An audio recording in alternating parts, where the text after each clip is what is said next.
तू ही संभाले। मेरा जीवन तेरे हवाले प्रभु, इसे पग पग तू ही संभाले। भव सागर में जीवन नैया डोल रही है ओ रखवैया। भव सागर में जीवन नैया डोल रही है ओ रखवैया, डोल रही है ओ रखवैया। इसे अब तू आके बचा ले प्रभु, इसे पग पग तू ही संभाले। मेरा जीवन तेरे हवाले प्रभु, इसे पग पग तू ही संभाले। वो अपने भक्तों पर इतना तो रहम करना, जिस दिन मैं तुझे भूलूं इस जग से उठा लेना। दर दर का मैं ठुकराया, तेरे दर पे मैं आया हूँ। दर दर का हूँ ठुकराया, तेरे दर पे मैं आया हूँ। कहीं देख ले जो मुझको अंतर में बसा लेना, अंतर में बसा लेना। प्रभु अपने भक्तों पर इतना तो रहम करना, इस दिन मैं तुझे भूलूं इस जग से उठा लेना।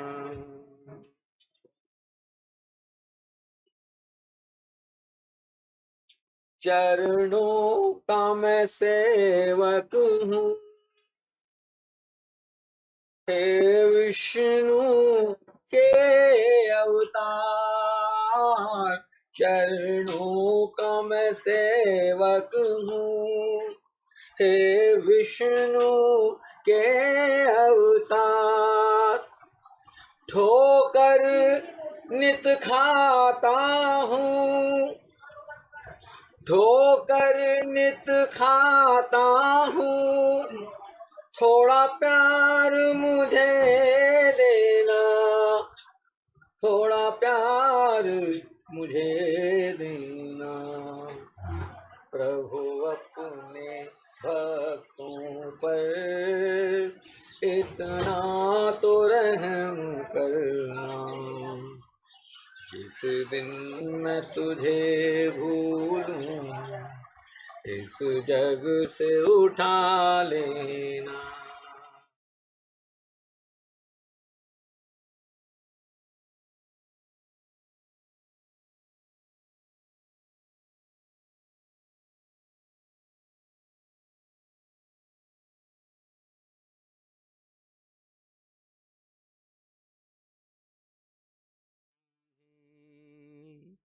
ईश्वर को जान बंदे, मालिक तेरा वही है।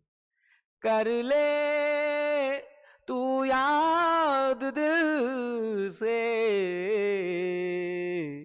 हर जामे वो सही है।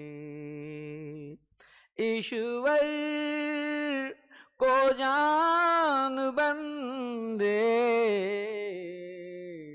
मालिक तेरा वही है।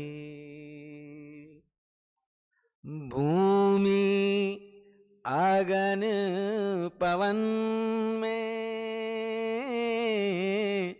सागर पहाड़ वन में। भूमि अगन पवन में, सागर पहाड़ वन में।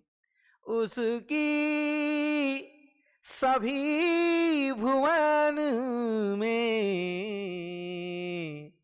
छाया समा रही है। उसकी सभी भुवन में छाया समा रही है। ईश्वर को जान बंदे, मालिक तेरा वही है। कर ले तू याद दिल से,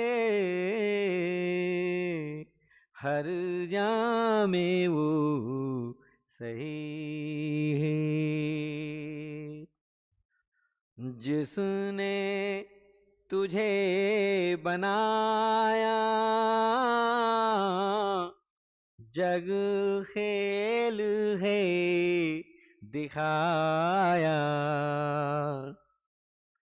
जिसने तुझे बनाया, जग खेल है दिखाया। फिर क्यों फिरे भुलाया, उम्रा बिता रही है।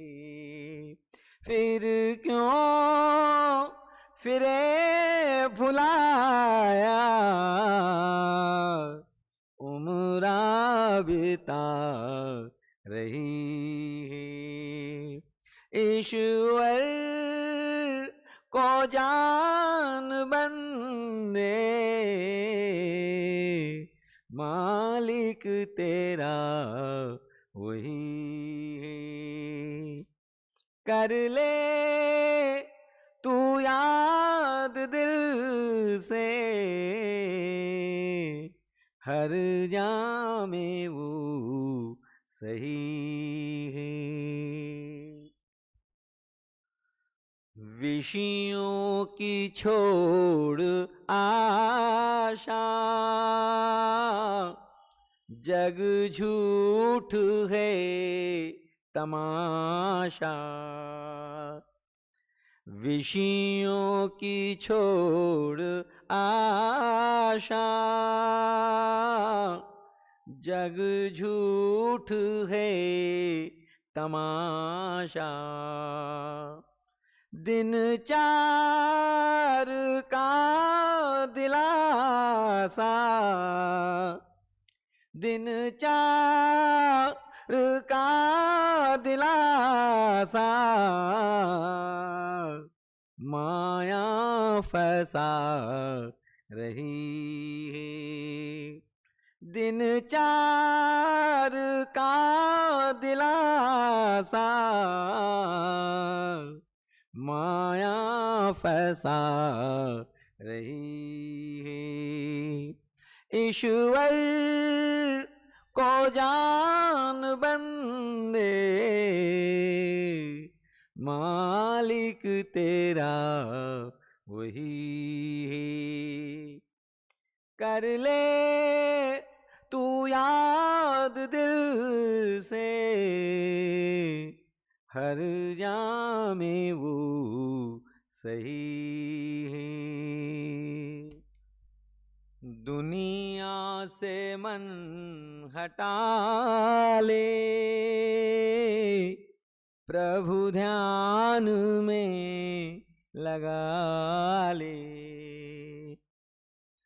दुनिया से मन हटा ले, प्रभु ध्यान में लगा ले। ब्रह्मानंद मोक्ष पाले, तन का पता नहीं है। ब्रह्मानंद मोक्ष पाले, तन का पता नहीं है। ईश्वर को जान बंदे, मालिक तेरा वही है। कर ले तू याद दिल से, हर जामे वो सही है। ईश्वर को जान बंदे, मालिक तेरा वही है। ईश्वर को जान बंदे, मालिक तेरा वही है।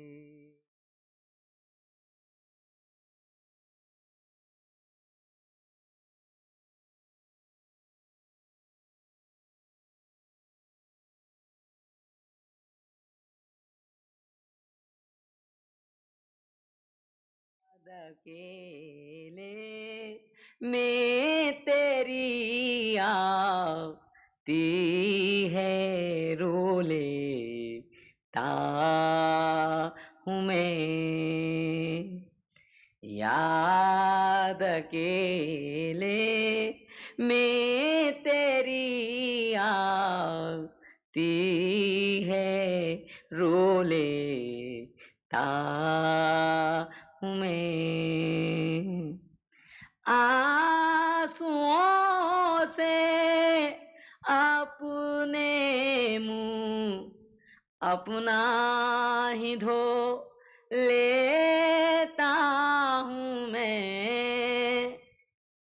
याद अकेले में तेरी आती है रोले ता हूँ मैं। याद अकेले में तेरी आती है रोले ता हूँ मैं। पोंछ जा आंचल से अपने, आके तू आंसू मेरे पोंछ जा।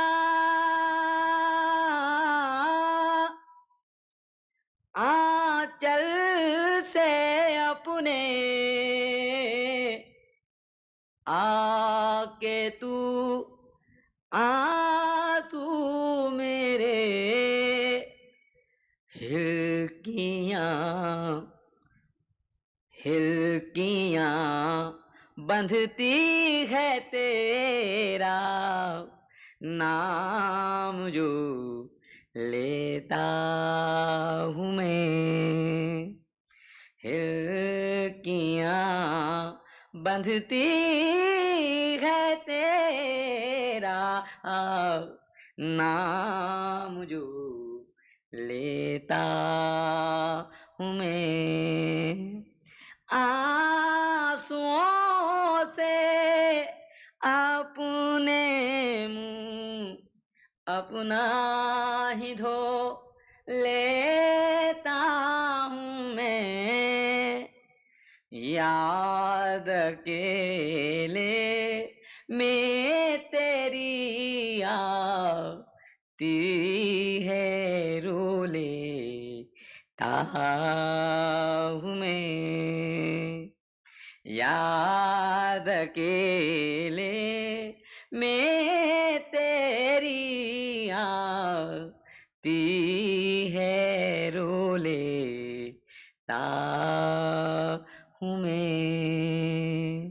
काश सीने पर तेरे पड़ते ये आंसू प्रेम के। काश सीने पर तेरे पड़ते ये आंसू प्रेम के। अपने दामन पर मैं इनको थाम तू लेता हूँ मैं। अपने दामन पर मैं इनको थाम तू लेता हूँ मैं। आंसुओं से अपने मुंह अपना ही धो लेता हूँ मैं। याद अकेले में तेरी आती है रोले हूँ मैं। याद अकेले में तेरी आती है रोले हूँ मैं।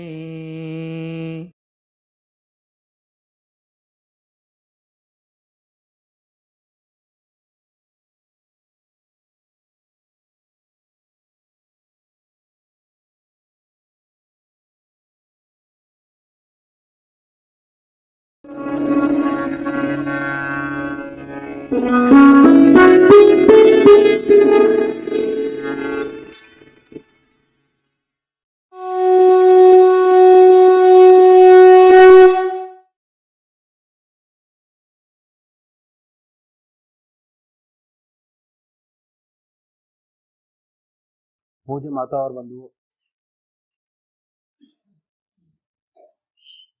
अभी एक भजन होगा और भजन के साथ साथ सभी भाई बहन अपने अपने इष्ट का ध्यान करेंगे।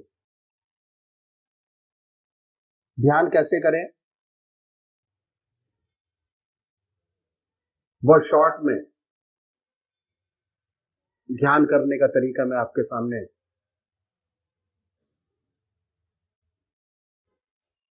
बताता हूं। संसार में दो प्रकार के भक्त हैं, एक साकार पुजारी और दूसरे निराकार, और ये बहुत पुराने जमाने से चले आ रहे हैं। क्यों? भक्त का स्वभाव कुछ ऐसा ही है, किसी को चेहरे से प्यार होता है, किसी को नाम से प्यार होता है। जिनको चेहरे से प्यार होता है वो है साकार पुजारी, जिन्हें शक्ल से प्यार नहीं होता वो है निराकार। हमारे संतों ने जो ग्रस्त में हुए दोनों के लिए रास्ता बताया, साकार के लिए भी और निराकार के लिए भी। साकार पुजारी सबसे पहले निश्चित करे कि परमात्मा की कौन सी मूर्त ऐसी है, कौन सी मूर्ति ऐसी है जिसमें भगवान की सबसे ऊंची भावना आप डाल सकते हो, उसे अपनाइए। उनको पकड़िए, उनको कभी बदले नहीं। एक इष्ट की उपासना, एक इष्ट का ध्यान, एक इष्ट का मनन। ऐसा नहीं कि आज आप राम की पूजा करें, कल कृष्ण की, परसों माँ की, परसों देवी की। ध्यान नहीं बनेगा, अगर अपना इष्ट रोज रोज बदलेंगे, जल्दी जल्दी चेंज करेंगे, तो ध्यान आपका नहीं बनेगा। पूजा का जो मकसद है वो है चित्त की एकाग्रता प्राप्त करना, कंसंट्रेशन ऑफ माइंड, और वो जब ही होगा जब आपका एक इष्ट हो। और जब एक इष्ट होगा तभी आध्यात्मिक अनुभव आपके खुलेंगे। एक इष्ट की उपासना, तो ये मानिए जिस इष्ट को आप मानते हैं कि वो इष्ट हमारा सह शरीर हमारे अपने सामने उनकी पवित्र मूर्त को बनाए, बड़े प्यार से, बड़ी बड़ी आंखें हैं, गोल चेहरा है, जटाएं हैं, सर्पों की अपने सामने अपने इष्ट को। दिल हमारा धड़कता रहता है, दिल की हर धड़कन से जो मंत्र आपका है उसको उच्चारित होते सुने कि हमारे हृदय से हमारे दिल का नाम, हमारे इष्ट का नाम निकल रहा है और हम उसको सुन रहे हैं। और जब तक ऐसा ना हो तब तक जिह्वा से बड़े प्यार से, बड़े आराम से उस नाम को ले सकते हैं।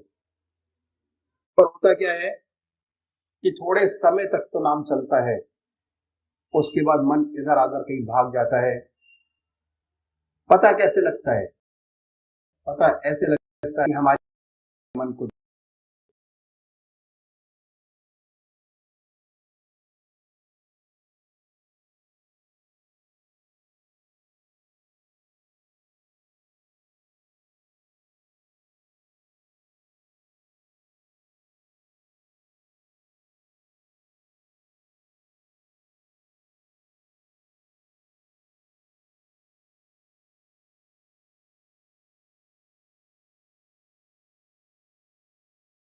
याद में लगाएं।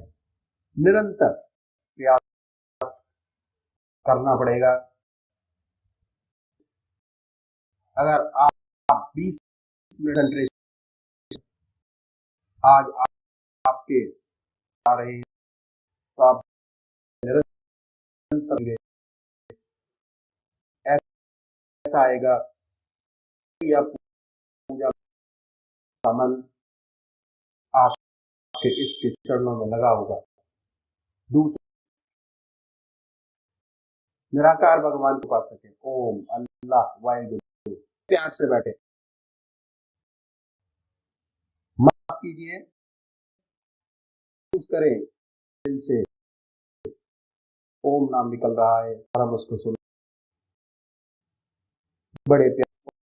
ओ ओ ओ जा रहे उन विचारों को हटा, फिर अपने लगी अल्लाह बड़े सांसारिक विचार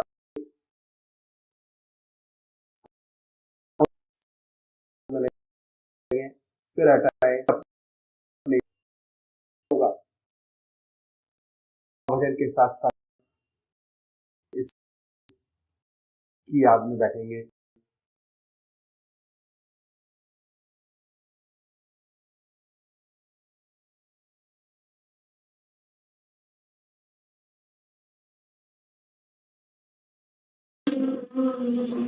जीवन दाता कब तक हमसे रूठे रहोगे, दूर किनारा उलझी राहें, दूर किनारा उलझी राहें, कब तक हमसे दूर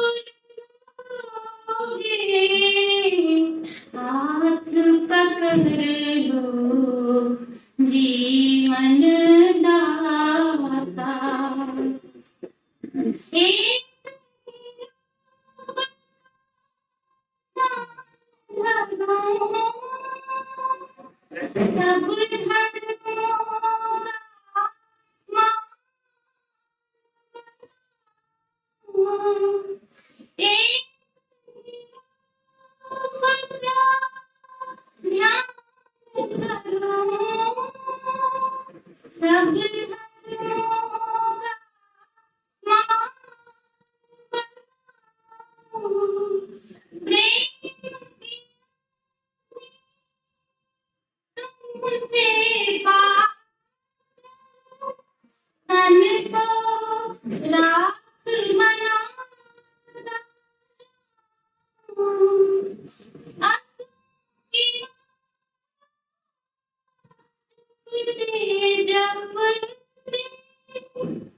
दिल तेरा ही आसमां,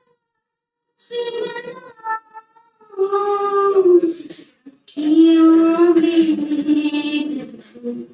कैद करूँगा,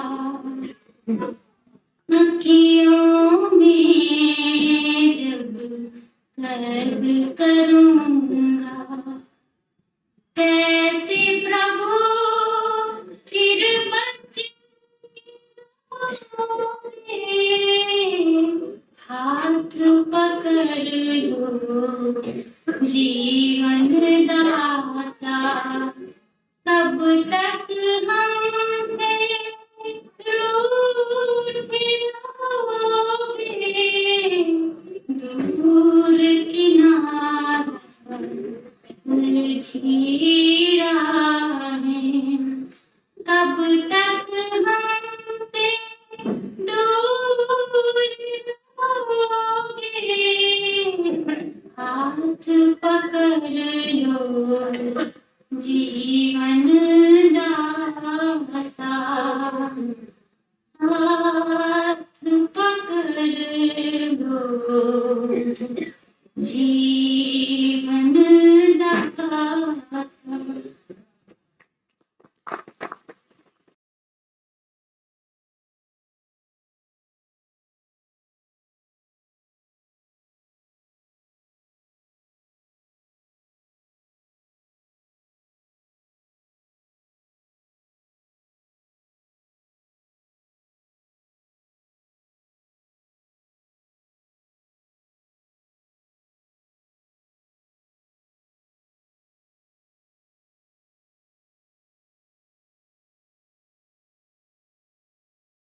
तो हम तो अगर इंसान सोएगा नहीं तो 2-3 महीने में छुट्टी हो जाएगी, नहीं 100 छुट्टी हो जाएगी 2-3 महीने में। और हम तो जो नहीं सोता उसको गोली देकर सुलाते हैं और आप कहते जागो। नहीं, कोई ऐसी दवाएं निकालिए, कोई ऐसे इंजेक्शन निकालिए जो सोना ना पड़े, 24 घंटे आदमी काम करता रहे। कोई जवाब गर्दन नीचे। नहीं, आप ये बताइए, आप तो भाई डॉक्टर है, ये बताइए कि आदमी सो जाता तो होता क्या है? होता क्या है? रेस्ट। मैं भी ये कहता हूँ रेस्ट। ये रेस्ट में होता क्या है? नहीं, आप जो है खूब फूक फूक के खिलाइए, उसके खिलाइए, तरह तरह के इंजेक्शन दीजिए, बड़े बड़े खाना खिलाइए और खूब कसरत कराइए, लेकिन रात को सोने मत दीजिए। क्या होगा? है? इसके मानने की सारी ताकत खाने में ही नहीं है, कहीं और भी है, जहां से आती है ताकत, कहीं और भी है, बाहर है, जो बाहर में है कहीं और से आती है। आपने कभी सोचा कि होता क्या है? जब हमारी इंद्रियां काम करना बंद कर देती हैं, उनका सीधा संबंध हमारे मन से हो जाता है, सीधा संबंध हमारे मन से हो जाता है और मन से शक्ति मिलती है। सूरज हम उठते हैं और प्रेरित होते हैं, हमारे अंदर काम करने की शक्ति, ठीक है। तो हमारे ऋषि मुनियों ने सोना आराम करना बहुत जरूरी है, आपने देखा। अब हम सूक्ष्म शरीर पर आइए, जैसा ये शरीर है ऐसा हमारा सूक्ष्म शरीर है। ये तो इतना काम नहीं करता जितना सूक्ष्म शरीर काम करता। जब से हम उठते हैं जब तक सोचते हैं, कुछ ना कुछ सोचते रहते, अब बिना प्रयास के सोचते हैं, बिना प्रयास के कोई ना कोई विचार आता ही रहता है मन में, कभी मन विचारों से खाली नहीं रहता। तो ये गरीब तो 24 घंटे काम करता है, जब से उठते हैं जब तक सोते हैं जब तक काम करता है। जब सो जाते हैं तो सपने में प्रकट हो जाता है, इससे जाहिर होता है कि सोते हुए काम करना है। ये गरीब 24 घंटे काम करता है और बरसों से करता है, जब से हमसे पैदा हुए जब से कर रहा है। इसका श्वास खराब हो गया, एक्सेसिव लोड, श्वास खराब हो गया। श्वास खराब हो गया तो दुनिया भर के जितने गलत काम है वो सब इसमें आ गए। सेल्फिशनेस, अहम सेल्फिशनेस सबसे पहले ये हमारे अंदर आए। हाँ, और जितने झगड़े हैं वो सही की बात है, क्योंकि हम अपने सूक्ष्म शरीर को रेस्ट नहीं देते, आराम नहीं देते। 24 घंटे काम करता है, चिड़चिड़ा बन गया है, आपस में लड़ता है, झगड़ता है, पैसे के लिए कुर्सी के लिए मरते हैं, लेकिन अपने लिए कोई नहीं मरता। ये कोशिश नहीं करता कि मैं अपने आप को तो बना लूं। कुर्सी में क्या रखा है, पैसे में क्या रखा है? तो ये अस्तित्व आपके सामने है, छिपा नहीं है। मैं तो आपकी बात कर रहा हूं। अपने आप को आप पहचानो, कहा किसी का नेक न मानो। अपने आप को जानने की कोशिश करो कि आप है क्या। हमने देखा हम 3 शरीर हैं, स्थूल शरीर, सूक्ष्म शरीर और कारण शरीर। जैसा नींद स्थूल शरीर को देने की आवश्यकता है, वैसे ही नींद सूक्ष्म शरीर को देने की आवश्यकता है। अगर हम चाहते हैं तो उस पर श्वास रखें, नहीं चाहते चिंता खूब खाओ, मौज उड़ाओ, कब्र में पैर लटकाओ, कोई नहीं। लेकिन अगर चाहते हो आप बने कुछ, इस शरीर का पूरा सत्ता फायदा उठाएं,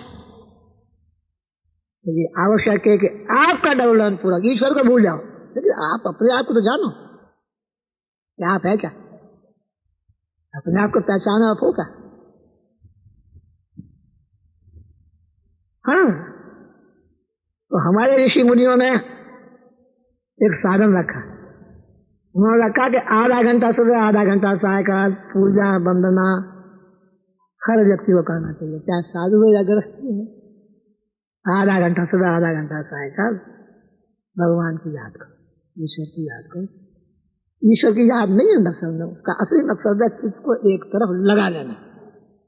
आप भगवान को याद मत कीजिए, लेकिन माइंड को थॉटलेस कर लीजिए, निष्क्रिय। जैसे हमने शरीर को निष्क्रिय किया, आँख देखती नहीं, जब सोते कान सुनता नहीं, नाक सूंघती नहीं, हाथ पैर हिलते नहीं, ऐसे ही आप अपने मन को निष्क्रिय कर लीजिए। ईश्वर को माने न माने, ईश्वर आपके मानने का भूखा नहीं। अगर आप अपना सच्चा भला चाहते हैं, अगर आप अपने आप को जानना चाहते, अगर आप जिंदगी का मकसद पूरा करना चाहते हैं, जिंदगी का, जैसे आप कहते हैं कि यही जिंदगी है, मैं भी यही कहता हूँ, यही जिंदगी है, दूसरी कोई नहीं।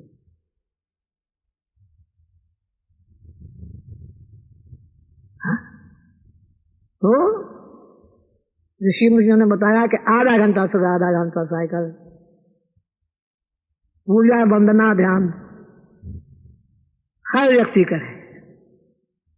क्यों? आधा घंटा अगर आपका माइंड थॉटलेस हो जाता है तो आपको खाना मिल गया, आपके मन को खाना मिल गया, रेस्ट मिल गया। इस रेस्ट के बाद आप देखेंगे कि आपके मन में ऊंचे ऊंचे विचार पैदा होंगे। यूनिवर्सल लव, परोपकार की भावना, सत्य की गुणमाइलता, झूठ से परहेज, झूठ परहेज से बचना, मक्कारी से बचना, ये सारी बातें अपने आप पैदा होने शुरू होती। आधा घंटा सुबह, आधा घंटा सायकाल आप चित्त लगाइए। जब मन तस हो जाता है तो उसका सीधा संबंध हमारी आत्मा से हो जाता है, और आत्मा में चेतनता, आत्मा में जाना, क्षण क्षण के हमारे आत्मा में से ही वो हमारे मन से ठीक नहीं आती, तो धारा प्रवाह शुरू हो जाता है। रियल मनुष्य तो प्राप्त होता है, सच्चा मनुष्य जीवन प्राप्त होता है, शरीर भी आनंद भोगता है, मन भी आनंद भोगता है, और आत्मा भी हाँ आराम से सोती है अपने इष्ट। ठीक है, तो मैं भगवान की बात नहीं कर रहा, ईश्वर की बात नहीं कर रहा, ना तो आज के नौजवानों की बात कर रहा, ना तो आज के नौजवान। मैं बिल्कुल सहमत हूं उनसे, जो कुछ करना ऐसे जीवन में करो, नहीं होना वाला पढ़ा मत करो, दूसरे एंजॉय इट। और नहीं तो खुली छुट्टी है, विषयों का खूब आनंद लो, मैं मना कर रहा हूं, लेकिन इतना दो कि थक जाओ, हटो मत। अब तो देखो कि आ रहा आनंद, आनंद देने की कोशिश करेगा, विषयों में ही आनंद है तो विषयों में पूरा आनंद लो, छको उसमें। हाँ? तो मैं भी यही कह रहा हूँ, सच्चा सच्चा सुख, सच्चा आनंद रहना चाहिए, कोई दूसरी बात नहीं। हाँ, हम टीवी को बदनाम करते हैं कि साहब बच्चों के चाल चलन खराब हो रहे हैं, टीवी देख के बड़ा खराब टीवी आता है। आप अपने हृदय से तोड़िए, क्या देश की जनता उसको नहीं चाहती? अगर नहीं चाहती होती तो ऐसी पिक्चर ही नहीं बनती। तो साफ कहते हैं कि हम तो इसलिए बनाते हैं कि पब्लिक चाहती है और हमें पैसा मिलता है, हम तो पैसा चाहिए, वी डोंट बॉदर कि क्या नाश होता है या सभा सत्यानाश होता है, हमें अपने पैसे से मतलब। तो मैं अपने जो मेरे यंग फ्रेंड्स हैं, मैं उनसे एकदम सहमत हूँ। असली जिंदगी यही है, इसी में ज्यादा ज्यादा आनंद लेने की कोशिश करो। शरीर से आनंद लो, फिर मन से आनंद लो, और फिर आत्मा के आनंद में डूबो। मैं यही चाहता हूँ, दूसरी कोई बात नहीं चाहता। तो हम देखेंगे। अब आप देखिए, पहली बात तो आपको ये समझने की बहुत जरूरी है कि आप केवल ये शरीर नहीं, ये तो स्थूल शरीर है, भगवान ने इसमें हमें इंद्रियां प्रदान की हैं, इन सब विषयों का सुख देते हैं। आंख देखने का आनंद लेती है, सांस सुनने का आनंद लेते हैं, जीवा स्वाद का आनंद लेते हैं, इनसे हम विषयों का आनंद लेते हैं। और दूसरा सूक्ष्म शरीर, उसमें हम वासना का आनंद लेते हैं। एक कवि है, कविता लिखने में मस्त है, रात निकल जाती है, उसे उसका कुछ पता ज्ञान है। एक साइंटिस्ट है, रिसर्च में लगा हुआ है, उसे न अपना बहान है न और का बहान। हाँ, तो साइंटिस्ट के बारे में कहा जाता है जब उसकी रिसर्च कामयाब हुई तो गुसल खाने में था तो नंगा ही भाग पड़ा, पा लिया पा लिया पा लिया, नितांग नंगा। तो ये होश नहीं था कि कहूं या कपड़े पहने। दूसरा है सूक्ष्म शरीर, वासना का। तीसरी आत्मा, जब ये शरीर नष्ट हो जाते हैं, हाँ? तब केवल आत्मा रह जाती है और आत्मा के साथ हमारा सूक्ष्म शरीर का खोल जाता है साथ में, जीव आत्मा के साथ। जिन्होंने सच्ची प्राप्ति कर ली है उनका खोल भी नहीं जाता, तो आत्मा उसमें विलीन हो जाती है। ब्रह्म आत्मा सच्ची विलीन हो जाती है, इन संस्कारों का खोल उसके साथ जाता है। ये शरीर को हम इतना प्यार करते हैं, इतना साथ संभाल कर रखते हैं, जब ये आता है वक्त तो घर के लोग कहते हैं कि भैया जल्दी निकालो कहीं भूत न बन जाए। हमारे शरीर की असली दशा ये है।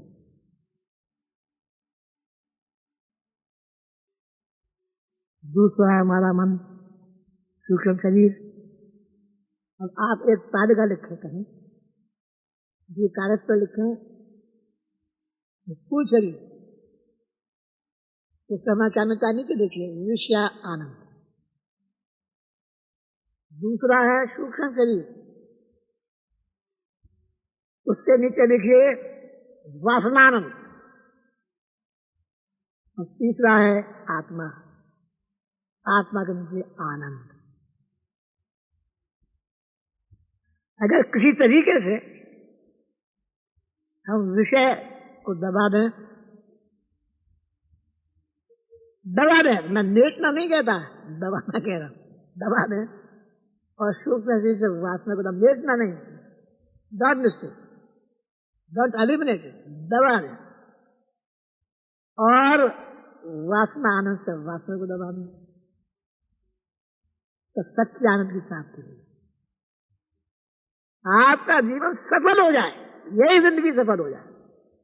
दूसरे की बात मत देखिए, किसी को सफल बनाइए, किसी जिंदगी को सफल बनाइए। अब हम ये देखेंगे कि भाई ये वासनाओं को कैसे दबाएं। तो क्या ना, वासना दबाएं कैसे? विषय को कैसे दबाएं? पहले हम विषय को लें। बड़े बड़े ऋषि मुनि हार गए, लेकिन सफलता प्राप्त नहीं कर।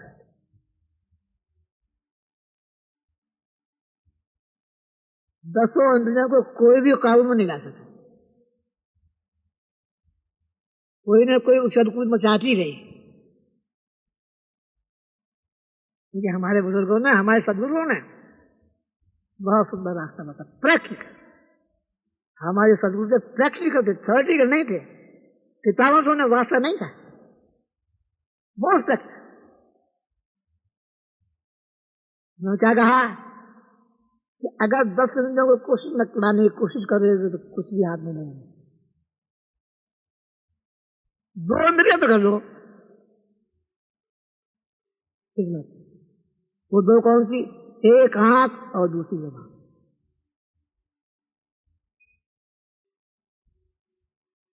एक आंख और दूसरी जबान, 2 इंद्रियां पकड़ लो, इन्हें काबू में ले आओ। काबू मतलब अपने आत्मा की कंट्रोल में ले आओ, लेटना नहीं, अपने आत्मा के कंट्रोल में। जैसे आत्मा के वैसे करे, अपनी मनमानी ना करे। आंख का क्या काबू करना है? अगर सच्चा सुख चाहते तो, और नहीं चाहे तो टीवी खुला हुआ आराम से देखो, नहीं तरफ से छूट है। लेकिन अगर वास्तव में सच्चे आनंद की खोज है और आप अपने जीवन का सच्चा सुख चाहते हैं, तो हमें ऋषियों को अपने आत्मा के कंट्रोल में, मैं मेट नहीं कर रहा, अपने आत्मा के कंट्रोल में लाना। कंट्रोल मतलब लिमिट, जितनी आवश्यकता है उतना ही उसे भोगें, जरूरत से ज्यादा ना भोगें, जरूरत से ज्यादा भोगेंगे तो गड़बड़ हो जाएगी। हम अपने आत्मा के कंट्रोल में ले आए। दो देर मैंने क्या बताया, एक आंख और दूसरी जबान। आंख का क्या काबू करना है? हमारे बुजुर्गों ने बताया कि आंख पर हमें 3 तरीके से काबू करना, 3 तरीके से काबू करना। 3 तरीके। वो क्या है?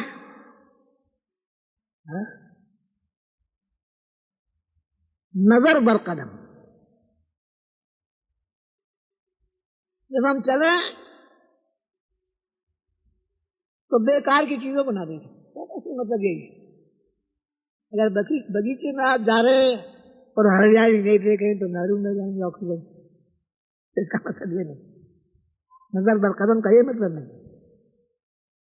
हम उन चीजों को देखें जो हमारे मुफीद है, हमारे लिए मुफीद है। उन चीजों को ना देखें जो हमारे लिए जहर है।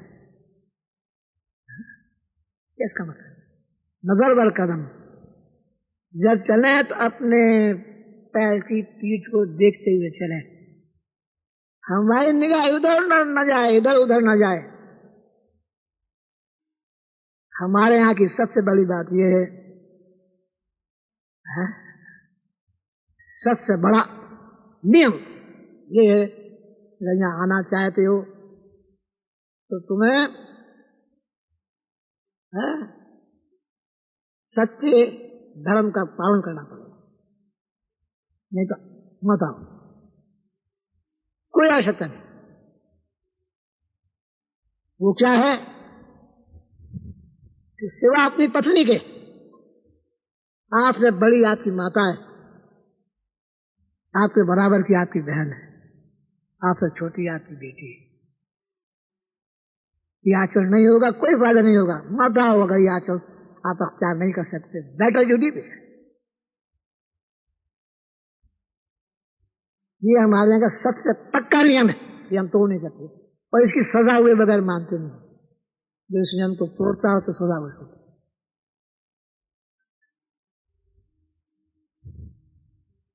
दूसरा, किसी का दिल मत दुखाओ। किसी गरीब का दिल मत दुखाओ, किसी गरीब का दिल मत दुखाओ। काम तो करा लिया, जब पैसा नहीं दिया। गरीब को एक्सप्लॉइट मत करो, कम से कम उसके लेबर के पैसे तो उसे दो। Don't exploit. उसे भी रोटी खाने का मौका तो दो। हमारे यहाँ के जो सबसे बड़े 2 नियम जिनका पालन कर सकता है, मोस्ट वेलकम। नहीं कर सकता है, दर कदम न रखे तो ही अच्छा है। ये हमारे नियम है। तो नजर बर कदम जब आप चले तो अपने पैर की पीठ को देखते हुए चले, आपकी निगाह इधर उधर न जाए। जो अभ्यासी है ये आवश्यक है, क्योंकि ये निगाह, ये आंखें हैं, हमारे शरीर में बड़े जबरदस्त लेंस है। ऐसा साइंस तो आज तक प्रोड्यूस कर नहीं पाई, ये तो भगवान ही प्रोड्यूस कर पाया है। टेलीस्कोप भी है और माइक्रोस्कोप भी है। कब से दूर का देखता है, कब से पास का भी देखता है। ऐसी कोई मशीन है? इंजीनियर तो नहीं बना पाए, लेकिन परमात्मा हमारी आंखें ऐसी बनी, और संस्कार ज्यादातर आंखों से हमारे हृदय पटल पर जितने संस्कार ऐसे बनते हैं।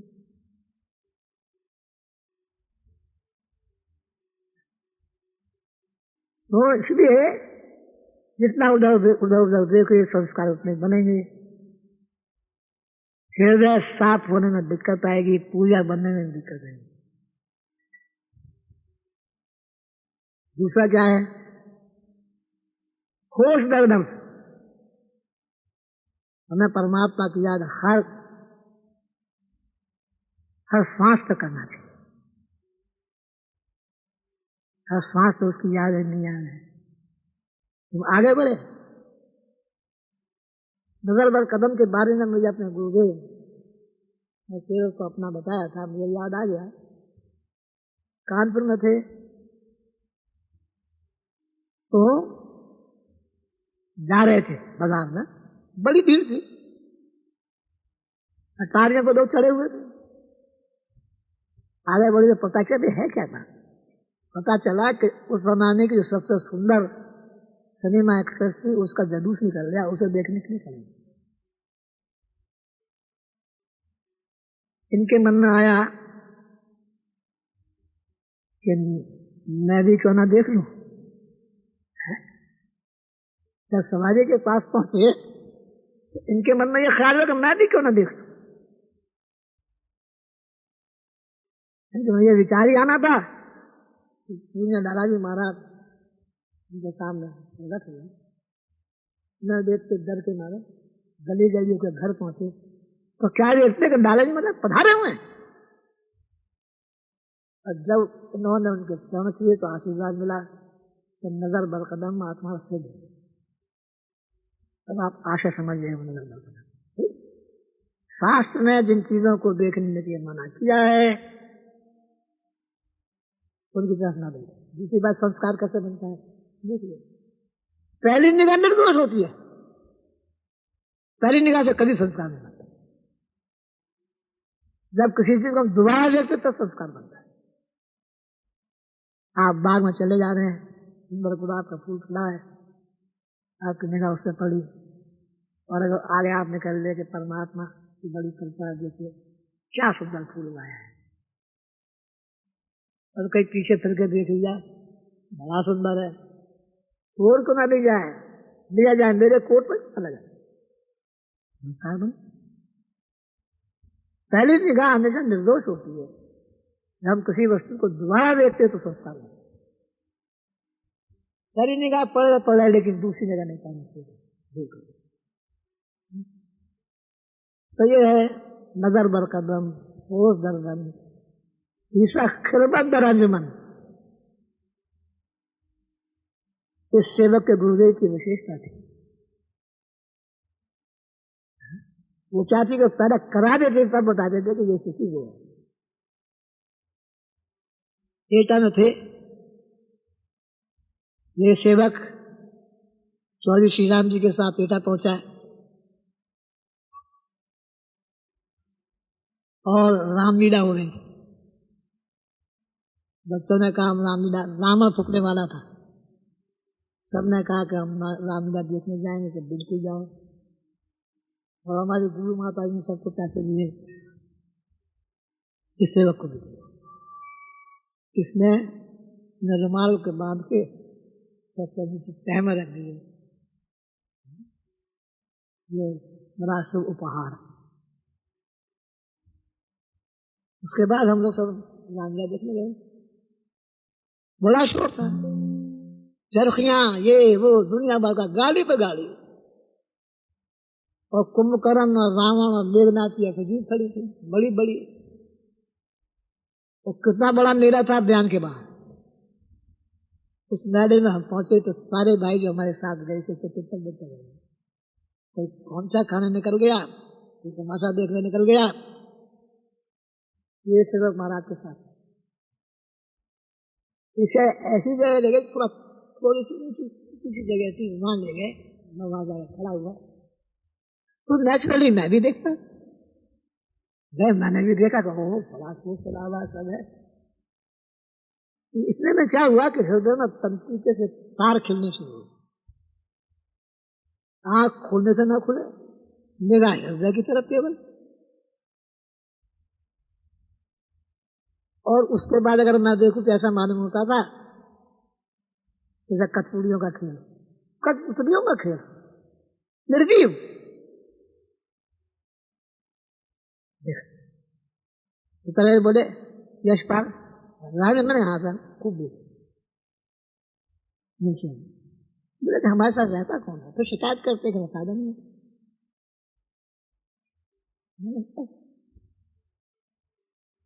तो इसे कहते खेल बदल, लाखों का मेला है साधन, ये उनकी विशेषता है। जरा अनुभव कराते फिर कहते। दूसरा वाक्य हुआ, लखनऊ में थे, तीसरे रोज जबलपुर से लखनऊ गया, आपके साथ बाजार गया, सब्जी मार्केट गए, उसके बाद लखनऊ सबसे अच्छा बाजार है, वहां हम लोग गए।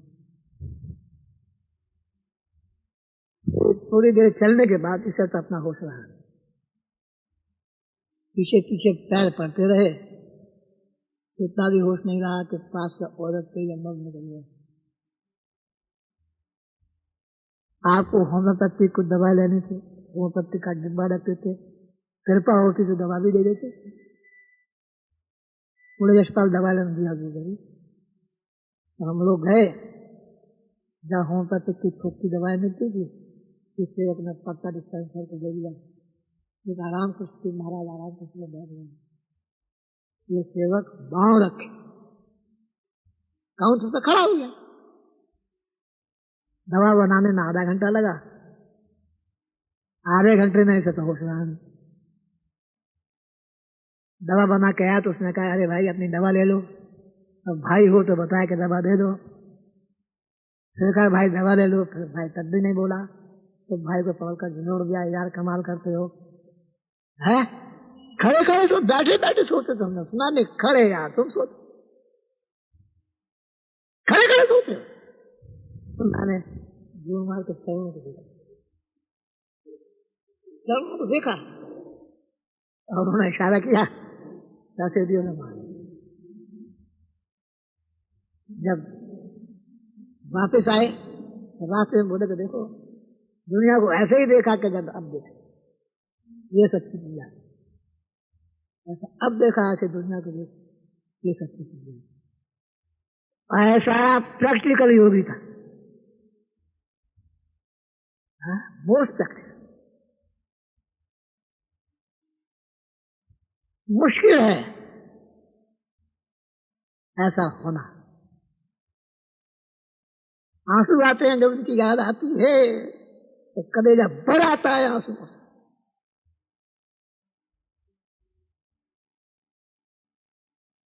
नजर बरकरार। दूसरा क्या है, जिह्वा का कंट्रोल करना।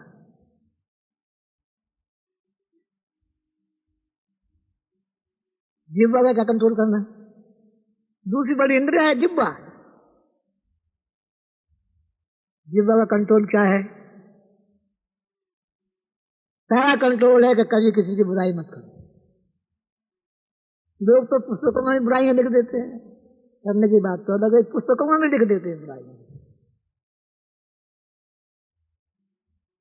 बुराई मत करो किसी। दूसरा यहां तक कहा है, अगर किसी को तुमने बुरा काम करते हुए देखा है, उसकी बुराई हो रही है तो तुम चुप रहो, डोंट डिस्क्लोज इट।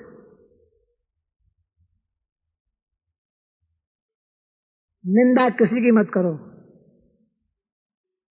निंदा से पहले अपना मन निंदित होता है, वो पहले बुराई हमारे मन में आती है।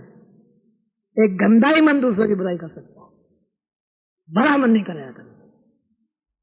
वो सच्चा दिल है तो कभी किसी की बुराई नहीं।